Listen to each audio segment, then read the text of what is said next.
Soni mathematics में आपका स्वागत है। आज क्लास 10th का फिजिक्स पढ़ाने जा रहे हैं। इसमें हम लोग अवतल दर्पण में प्रतिबिंब का बनना पढ़ेंगे कि अवतल दर्पण में किस तरह का प्रतिबिंब बनता है। अवतल दर्पण क्योंकि पढ़ा दिया गया है, यह एक गोलीय दर्पण का प्रकार है। इसमें विभिन्न प्रकार के प्रतिबिंब बनता है। मुख्य रूप से 6 प्रकार का प्रतिबिंब बनता है। कहाँ किस तरह से बनता है उसका हम लोग ट्रिक से समझेंगे। तो सबसे पहले यह समझना है कि अवतल दर्पण में प्रतिबिंब किस तरह का बनता है। अवतल दर्पण में जो प्रतिबिंब है वह वास्तविक भी बनता है और काल्पनिक भी बनता है। एक अवतल दर्पण ही एक ऐसा दर्पण है जिसमें कि प्रतिबिंब वास्तविक भी बनता है और काल्पनिक भी बनता है। क्योंकि उत्तल दर्पण हो या समतल दर्पण हो, उसमें प्रतिबिंब सिर्फ काल्पनिक बनता है, लेकिन अवतल दर्पण में प्रतिबिंब काल्पनिक भी बनता है और सीधा भी वास्तविक भी बनता है। दूसरा पॉइंट कहता है कि अवतल दर्पण में उल्टा और सीधा दोनों तरह के प्रतिबिंब बनता है। अवतल दर्पण एक ऐसा दर्पण है जिसमें उल्टा प्रतिबिंब भी बनता है और सीधा प्रतिबिंब भी बनता है।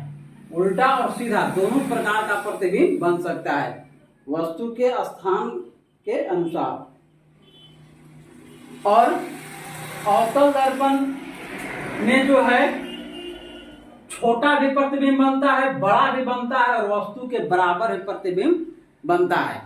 वह अवतल दर्पण एक ऐसा दर्पण है जिसमें प्रतिबिंब जो है वस्तु से बड़ा बनता है, वस्तु से बड़ा बनता है और प्रतिबिंब वस्तु के बराबर भी बन सकता है और वस्तु से छोटा भी बन सकता है। तो सबसे पहले हम चर्चा करेंगे कि अवतल दर्पण के सामने यदि वस्तु को उसके नजदीक रखा जाए तब प्रतिबिंब कहाँ बनेगा। वस्तु को उसके नजदीक अर्थात उसके फोकस के अंदर अवतल दर्पण के सामने यदि किसी वस्तु को अवतल दर्पण के फोकस के अंदर रखते हैं तो अवतल दर्पण के एकदम नजदीक में अर्थात P और F के बीच में, यहाँ देख रहे हैं कि एक अवतल दर्पण है क्योंकि इसके बाहरी सतह को कलई किया गया है। जो धंसा हुआ सतह है इससे प्रकाश का प्रवर्तन हो रहा है।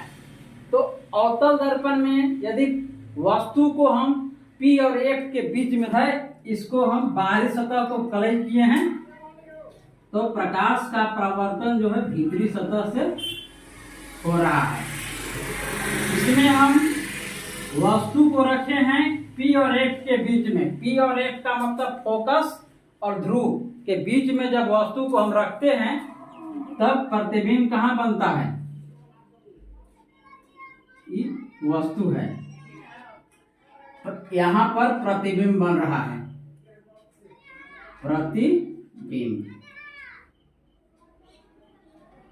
प्रतिबिंब बन रहा है। कहाँ बन रहा है? दर्पण के पीछे। प्रतिबिंब दर्पण के पीछे बन रहा है और सीधा बन रहा है तथा काल्पनिक बन रहा है और वस्तु से बड़ा बन रहा है। कहता है कि जब वस्तु अवतल दर्पण के फोकस और ध्रुव के बीच में रहता है तब प्रतिबिंब कैसा बनता है। तो प्रतिबिंब दर्पण के पीछे बनेगा, काल्पनिक बनेगा, सीधा बनेगा तथा वस्तु से बड़ा बनता है। इसी का उपयोग हम लोग हजामती दर्पण में करते हैं। इसी सिद्धांत के उपयोग हम करके अवतल दर्पण का उपयोग हजामती दर्पण में भी किया जाता है। तो ये हो गया पहला कि वस्तु को यदि हम फोकस के अंदर रखते हैं अर्थात P और F के बीच में रखते हैं तब प्रतिबिंब दर्पण के पीछे बनता है, सीधा बनता है और वस्तु से बड़ा बनता है। अब इसके अलावे 5 प्रकार का और भी प्रतिबिंब बनता है जिसको हम एक ट्रिक से समझेंगे। एक ट्रिक से पांचों को एक ही बार में समझते हैं। तो इस तरह से प्रतिबिंब बनता है। ऊपर क्या हुआ है, रखा हुआ है वस्तु। वस्तु को जब हम फोकस पर रखते हैं तो इसका प्रतिबिंब कहाँ बन रहा है? अनंत पर। वस्तु को फोकस पर रखते हैं तो प्रतिबिंब कहाँ बन रहा है? अनंत पर बन रहा है। देख रहे हैं कि प्रतिबिंब बहुत बड़ा बन रहा है। वस्तु के सापेक्ष प्रतिबिंब बहुत बड़ा बन रहा है। और जब वस्तु को हम रखते हैं दूसरा नंबर पर अर्थात फोकस और वक्रता केंद्र के बीच में वस्तु रहती है, तब उसका जो प्रतिबिंब है कहाँ बन रही है, यहाँ पर वक्रता केंद्र और अनंत के बीच में प्रतिबिंब बन रहा है। अर्थात वस्तु नंबर 2 का प्रतिबिंब नंबर 2 है, वस्तु नंबर 3 का ही प्रतिबिंब नंबर 3 है। वस्तु जब रहता है वक्रता केंद्र पर तो प्रतिबिंब कहाँ बनता है, वक्रता केंद्र पर ही बनता है। उल्टा बनता है, वास्तविक बनता है और क्या बनता है, दोनों का आकार में बराबर बनता है। ये आकार में हो गया बराबर। जब वस्तु रहता है चौथा नंबर पर अर्थात वक्रता केंद्र और अनंत के बीच में रहता है वस्तु, तो प्रतिबिंब बनता है फोकस और वक्रता केंद्र के बीच में। और जब वस्तु को हम अनंत पर रखते हैं, वस्तु नंबर 5 है, वस्तु को जब हम अनंत पर रखते हैं तो इसका प्रतिबिंब कहाँ बनता है, फोकस पर बनता है, बहुत ही छोटा बनता है, बिंदु नुमा बनता है। वस्तु अनंत पर तो प्रतिबिंब फोकस पर, वस्तु अनंत और वक्रता केंद्र के बीच में तो प्रतिबिंब वक्रता केंद्र और फोकस के बीच में। वस्तु है वक्रता केंद्र पर, प्रतिबिंब भी बनता है वक्रता केंद्र पर। और वस्तु को जब हम रखते हैं वक्रता केंद्र और फोकस के बीच में तो प्रतिबिंब बनता है वक्रता केंद्र और अनंत के बीच में। तो इस तरह का इसका फिगर दिमाग में रखना है। जो जो प्रतिबिंब दूर जाता है बड़ा होते जाता है, इस तरह से प्रतिबिंब बनता है। पहला का ही प्रतिबिंब बन रहा है, पहला। दूसरा का प्रतिबिंब बन रहा है दूसरा नंबर, तीसरा नंबर का प्रतिबिंब तीसरा बन रहा है, चौथा का प्रतिबिंब चौथा नंबर बन रहा है। अब वस्तु जब यहाँ 5वें नंबर है, इसका प्रतिबिंब यहाँ पर बन रहा है। तो इस तरह से प्रतिबिंब जो है बनता है अवतल दर्पण में। अब एक एक करके सबका प्रश्न किस तरह से आता है उसको समझेंगे। देखिए क्वेश्चन कहता है कि जब वस्तु अवतल दर्पण के फोकस पर रहता है, वस्तु कहाँ रहता है, अवतल दर्पण के फोकस पर, तब प्रतिबिंब कहाँ और कैसा बनेगा। तो हम लोग जानते हैं कि फोकस पर आता है तो प्रतिबिंब अनंत पर बनता है। किस तरह से बनेगा, तो देखिए ये क्या है, ये हो गया अवतल दर्पण, अवतल दर्पण हो गया। इसका हो गया प्रधान अक्ष, P अर्थात ध्रुव हो गया। यहाँ पर हम मान लेते हैं फोकस है और यहाँ पर है वक्रता केंद्र।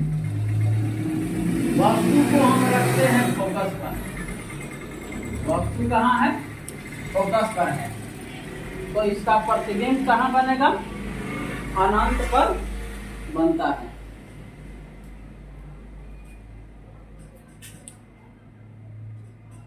यहां से एक किरण निकल रहा है जो कि दर्पण से टकराकर पुनः C से क्रॉस करते हुए बाहर निकल जाती है इस तरह से। और दूसरा किरण यहां से आ रहा है दर्पण से परावर्तन के बाद एक से क्रॉस करता है इस तरह से। और प्रतिबिंब कहाँ बनता है, अनंत पर, क्योंकि दोनों किरणें अनंत पर जाकर के ही मिलती है। बहुत छोटा बनता है, होगा कि प्रतिबिंब अनंत पर बनता है, अनंत पर बनता है। यह प्रतिबिंब वास्तविक उल्टा और वस्तु से बहुत बड़ा होता है। वास्तविक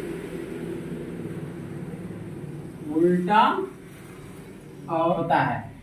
वस्तु जब अवतल दर्पण के फोकस पर है, वस्तु कहाँ है, अवतल दर्पण के फोकस पर, तब इसका प्रतिबिंब अनंत पर बनता है। वास्तविक बनता है, उल्टा बनता है और वस्तु से बहुत बड़ा बनता है।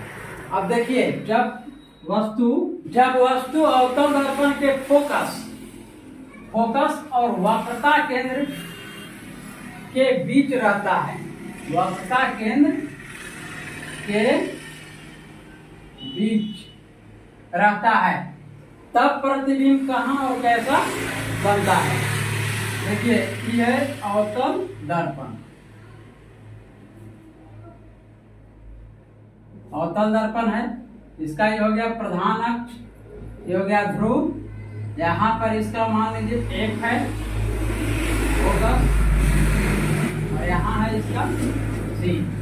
प्रतिबिंब कहाँ स्थित है, वक्रता केंद्र के फोकस और अवतल दर्पण के फोकस और वक्रता केंद्र के बीच में है वस्तु। ये हो गया इसका वस्तु। वस्तु कहाँ स्थित है, फोकस और वक्रता केंद्र के बीच में स्थित है। तो इसका प्रतिबिंब कहाँ बनेगा, तो प्रतिबिंब बनेगा अनंत और वक्रता केंद्र के बीच में। कैसा बनेगा, वास्तविक, उल्टा और वस्तु से बड़ा बनता है। ये हो गया इसका प्रतिबिंब। सबसे पहले यहां से एक किरण निकलता है और यह अवतल दर्पण से टकरा करके परावर्तन होता है और इस तरह से क्रॉस करता है। इस तरह से प्रतिबिंब बनता है। अवतल दर्पण के सी और एफ के बीच में जो वस्तु रखा हुआ है, इससे दो किरणें जो निकली दर्पण से परावर्तन होकर, एक किरण सी से क्रॉस करता है और दूसरा दर्पण से परावर्तन होकर एफ से क्रॉस करता है। दोनों आकर के अनंत और वक्रता केंद्र के बीच में मिलती है, यहीं पर इसका प्रतिबिंब बनता है। तो लिखाएगा कि प्रतिबिंब जो है अनंत और वक्रता केंद्र के बीच बनता है। वक्रता केंद्र के बीच बिंब बनेगा, वक्रता केंद्र और अनंत के बीच में वास्तविक बनेगा, उल्टा बनेगा और वस्तु से बड़ा बनता है। अब देखिए चौथा, वक्रता केंद्र। अवतल दर्पण के वक्रता केंद्र पर आता है तब प्रतिबिंब कहाँ और कैसा बनता है। तो जब प्रतिबिंब अवतल दर्पण के वक्रता केंद्र पर आता है तो प्रतिबिंब भी वक्रता केंद्र पर ही बनता है, वास्तविक बनता है, उल्टा बनता है और वस्तु के बराबर बनता है। इस तरह से ये हो गया अवतल दर्पण। इसका ये हो गया प्रधान अक्ष, ये हो गया ध्रुव, यहाँ मान लीजिए एफ है और यहाँ है सी, वक्रता केंद्र। वस्तु कहाँ रखी है, वक्रता केंद्र पर है, तो इसका प्रतिबिंब भी कहाँ बनेगा, वक्रता केंद्र पर ही बनता है। ये वस्तु है, इसका ही प्रतिबिंब बन रहा है सीधा इस तरह से।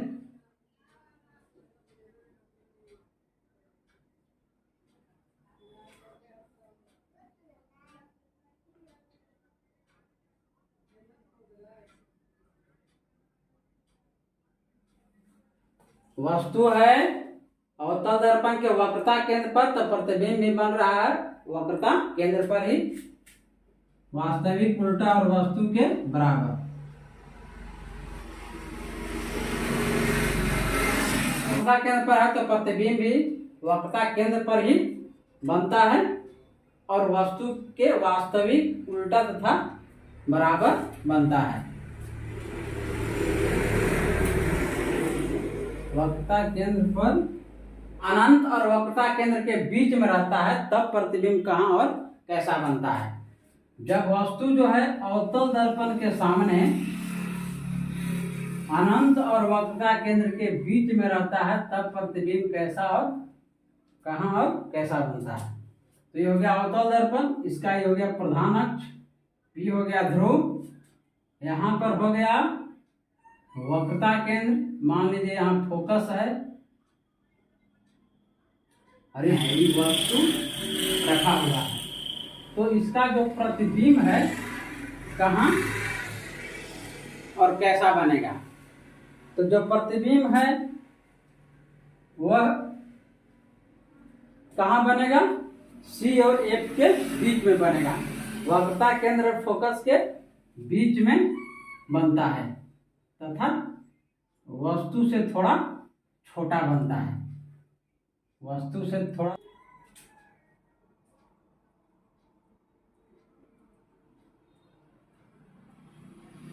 और इस तरह से प्रतिबिंब बनता है। ये हो गया प्रतिबिंब।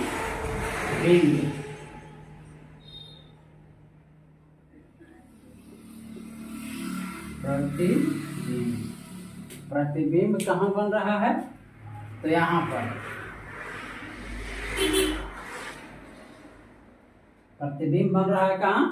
C और F के बीच में।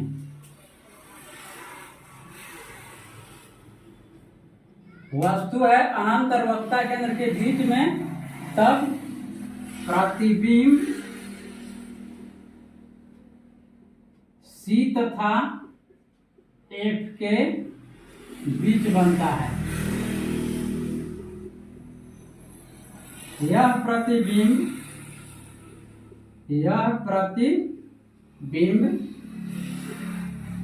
वास्तविक है। तो प्रतिबिंब वक्रता केंद्र और फोकस के बीच में बनता है, वास्तविक बनता है, उल्टा बनता है और वस्तु से छोटा बनता है। अवतल दर्पण के सामने जब वस्तु को हम अनंत पर रखते हैं, अनंत पर, जैसे सूर्य है, तारा है, इस तरह से जब वस्तु अनंत पर रहता है तो उसका प्रतिबिंब फोकस पर बनता है। कहाँ बनता है? फोकस पर बनता है, बहुत ही छोटा बिंदुनुमा बनता है। यह अवतल दर्पण हो गया। इसके बाहरी सतह को रचित कर दिए तो ये भीतरी वाला सतह से जो है प्रकाश का प्रवर्तन होता है, अर्थात इसका अवतल दर्पण का परावर्तक सतह क्या है? धंसा हुआ रहता है। ये हो गया इसका ध्रुव, ये हो गया इसका प्रधान अक्ष, यहाँ पर हो गया ये फोकस। वस्तु कहाँ है? अनंत पर है, अर्थात दिखाई नहीं दे रहा है।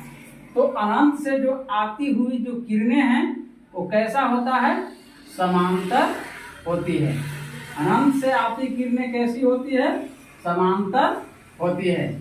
तो मान लीजिए अनंत से आ रही है किरणें, अनेक रूप से सूर्य हो, तारा हो इत्यादि से जो किरणें हैं आती है वो समांतर होती है। तो यहाँ अवतल दर्पण से परावर्तन के बाद जो है इसकी फोकस पर ही मिलती है, अर्थात अनंत से पर जब वस्तु है तो इसका प्रतिबिंब कहाँ बनेगा? फोकस पर बनता है। प्रतिबिंब कहाँ बनता है? फोकस पर बनता है। अनंत से आती समांतर किरणें, अनंत से आती समांतर किरणें, अनंत से आती समांतर किरणें जो है अवतल दर्पण से परावर्तन होने के बाद उसके फोकस पर ही आकर के मिलती है। इसलिए अनंत पर जब वस्तु है तो उसका प्रतिबिंब फोकस पर ही बनता है, बहुत छोटा बिंदु नुमा बनता है। वस्तु अनंत पर रहता है तो प्रतिबिंब फोकस पर बनता है। वास्तविक उल्टा तथा वस्तु से बहुत छोटा, बहुत छोटा, अर्थात बिंदुनुमा, बिंदुनुमा,